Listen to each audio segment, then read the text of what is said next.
Do you find the defendant guilty or not guilty? Guilty. You say that he's guilty, Mr. Foreperson? That's correct. So say you all, ladies and gentlemen of the jury? Yes. Blake Lively just had her world shattered in court. Live, raw, and without a single filter. On June 6, 2025, Judge Miriam Calloway handed down a brutal verdict that didn't just sting. It detonated Blake's carefully crafted public image. Millions in damages. A looming federal criminal referral. And silence so thick you could cut it with a wine glass. Ironically. The charge? Carly Benson versus Blake Lively and Preserve Inc.'s. Accusations of workplace abuse, systematic cover-ups, and what the judge labeled calculated deception masquerading as brand management. The courtroom was stunned.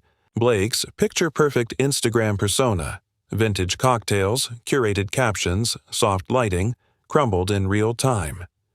Gone was the empowered business mogul from People magazine puff pieces. What stood before the court wasn't a girl boss. It was a woman unraveling. When the judge called her the mastermind behind a coordinated abuse cover-up, Blake Lively screamed. Literally, uncontrollably. Her Hollywood illusion popped. But here's where it gets explosive. $11.4 million in total damages. $8 million for workplace abuse. And a cherry on top? A federal referral for obstruction of justice. Shell companies, PR spin, and possibly even tampering with medical documents, all tied with the same aesthetic ribbon she used to sell overpriced jam through her now-defunct lifestyle brand, Preserve. The moment that sealed her fate. A 42-second surveillance video, submitted by her own legal team during routine evidence processing. Just 42 seconds that took down the Blake Lively machine. The clip shows Blake mid-meltdown, screaming and throwing a wine glass across an office.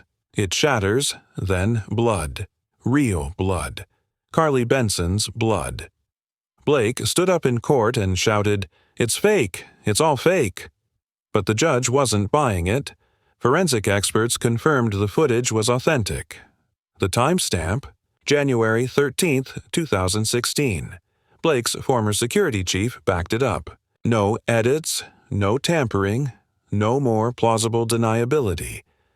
And the fallout? Immediate. One of Blake's brand affiliates lost 13 points in value within 24 hours. Twitter blew up with Glassgate, the most chaotic PR moment since the Don't Worry Darling press tour. But let's talk about the real hero here, Carly Benson, the assistant Blake tried to erase. Carly testified that during a meltdown over candle inventory of all things, Blake hurled a wine glass that struck her shoulder. The result? 9 stitches, deep tissue damage, and not a single call from HR. 2 unpaid interns had to drive her to the ER while the executive team scrolled Instagram upstairs. Blake never apologized, never checked in. Carly's resignation letter described Blake as a boss who weaponized charm and used silence like a scalpel. Let that sink in. Being so fake, your silence does more harm than your words. And here's where it gets criminal. Carly's ER report, mysteriously scrubbed, and the person who deleted it? Not medical staff, but a contractor working for Jones Works, Blake's own PR firm. Yes, a crisis manager editing hospital records, because nothing says brand protection like obstructing justice in a WeWork hoodie. This act opened a whole new layer to the case: federal obstruction, unauthorized data access, and record tampering. Blake didn't just mishandle a situation, she buried it, or tried to. When Carly reached out for any kind of acknowledgement, Blake said nothing. No apology, no emoji. Just cold, calculated silence from a woman who posts Bible verses under cupcakes on Instagram. So Carly did what Blake never expected. She preserved every single receipt. And now the world's reading them. Blake built an empire on filtered moments and girl-boss energy. But behind the Instagram reels was a chaos chamber of PR crisis emails, screaming fits, and flying glassware. If you wrote this as a Netflix plot, the execs would say it's too far-fetched. But this time, reality hit harder than any soft focus. Camera ever could. No more jam jars, no more curated captions. Just a judge, a video, a bleeding assistant, and a legal ruling that torched Blake Lively's brand in under a minute. So, yes, Blake Lively broke down in court, because when your fairytale collapses thanks to a USB drive your own lawyer submitted, there's no Pinterest board for that kind of fallout. Just when you thought it couldn't get any worse for Blake Lively, the court hit her with the bonus round, $3.4 million in punitive damages. Why? Because if you're going to act like the villain, the judge figured you might as well pay like one. But that wasn't the end. Not even close. Judge Calloway issued a federal referral to the Southern District of New York. Translation: this is no longer just about bad behavior. It's about potential obstruction of justice. Blake might want to pause those kitchen Reno plans because, spoiler alert, orange jumpsuits don't pair well with her Whole Foods chic aesthetic. The judge didn't hold back. She called Blake's actions calculated deception under the guise of brand management. That's legal speak for, you thought you could be a monster behind the scenes and slap a filter on it. And if that didn't land hard enough, this line did. Had this been handled with decency, there would be no trial. PR warfare was chosen over human decency. Judge Calloway didn't just deliver a ruling, she wrote a public eulogy for Blake's girlboss empire. Even legal analysts, usually about as exciting as beige wallpaper, called it the most damning celebrity workplace ruling since the Ellen DeGeneres expose. Except this time, there was forensic evidence.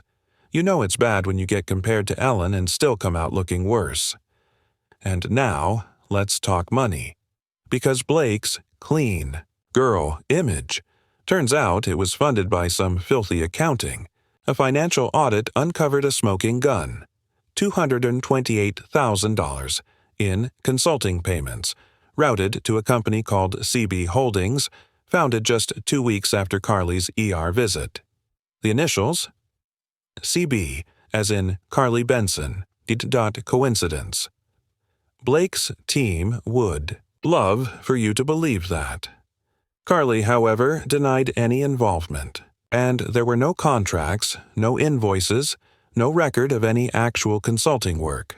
But it gets better. Logs show CB Holdings and 2 other mystery shell companies were set up using an IP address connected to none other than the Jones Works crisis. PR team, the same people trying to spin this entire fiasco into a minor misunderstanding, and the texts. Blake's own messages deserve an exhibit of their own. One read, "We control the narrative before anyone defines it for us." That's not branding. That's a conspiracy. Another internal note said, "No need to escalate if PR buries it," in reference to Carly's assault. That's not damage control. That's trying to mop up blood with Instagram quotes about empowerment. And just when it felt like the dumpster fire had reached maximum heat, enter Jennifer Al, former head of crisis communications at Jones Works. Keyword, former. Because when Jennifer took the stand, she torched the entire house. Under oath, she testified that Blake personally ordered the suppression of multiple HR complaints, and not petty squabbles either. These were serious reports, safety risks, intimidation, and, in Carly's case, physical assault. Then came the nuclear reveal. Blake's team accessed employees' private mental health records, not for support, but to discredit them as unstable, if they spoke out.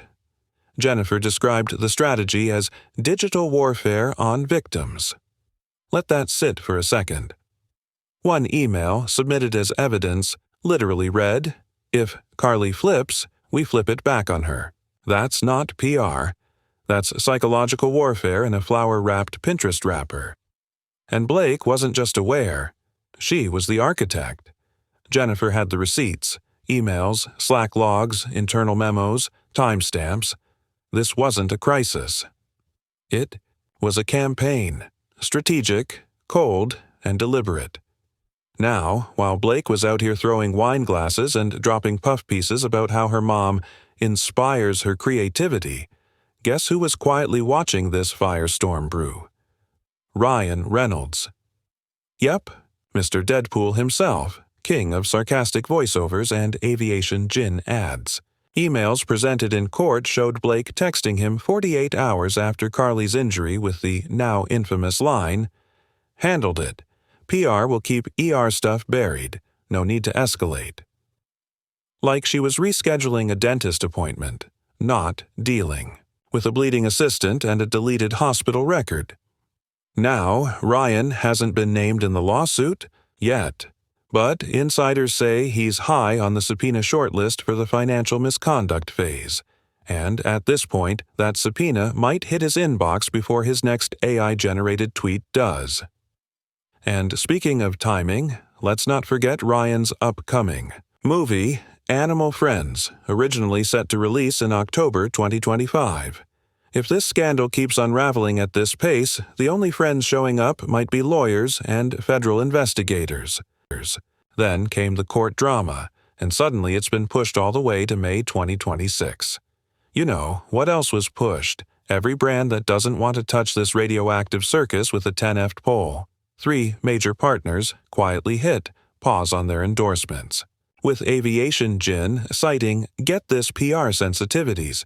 No one wants to be associated with the guy married to the woman whose name was erased from an ER file by a PR intern. And listen, it's not just about what Ryan did or didn't do, it's about the silence. When your wife's being accused of covering up workplace abuse and deleting hospital records and you say, "Nothing.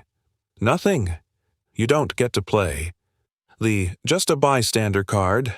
Silence isn't innocence. It's complicity dressed up in a tailored suit now. While all this courtroom chaos unfolded, Blake Lively decided to do what she does best: perform online, like she's living in a Hallmark fever dream, and it was bizarre, absolutely unhinged. Let's start with the most deranged PR move of all time in the middle of her abuse scandal. Blake posted photos of wait for it funeral flower arrangements. She even offered to help fans plan their funerals. You can't make this up. This woman went from support local artisans to "I'll coordinate your casket" decor in the middle of a trial. The internet obviously imploded. Backlash poured in from every corner, but Blake, being Blake, tried to double down with more self-indulgent nonsense. She reposted quotes about being generous and misunderstood, complete with captions like, "People only see what they want to believe." No, Blake, people believe what's on video. You know, like the one where you screamed and launched glass at your employee's face, and it doesn't stop there, according to the Daily Mail. Blake allegedly drafted her own coverage for People magazine. That's right, when the court heat got too intense, she wrote herself a sympathy article complete with the line that she credits her mom for creative empowerment. Meanwhile, her former assistant needed creative empowerment just to get out of the break room alive. Even her fans started to turn after her team posted, deleted, and reposted content 4 times in 48 hours. People on Twitter started calling her America's least relatable woman, and they weren't wrong. Who else responds to a lawsuit by alternating between flower photos and vague quotes about kindness?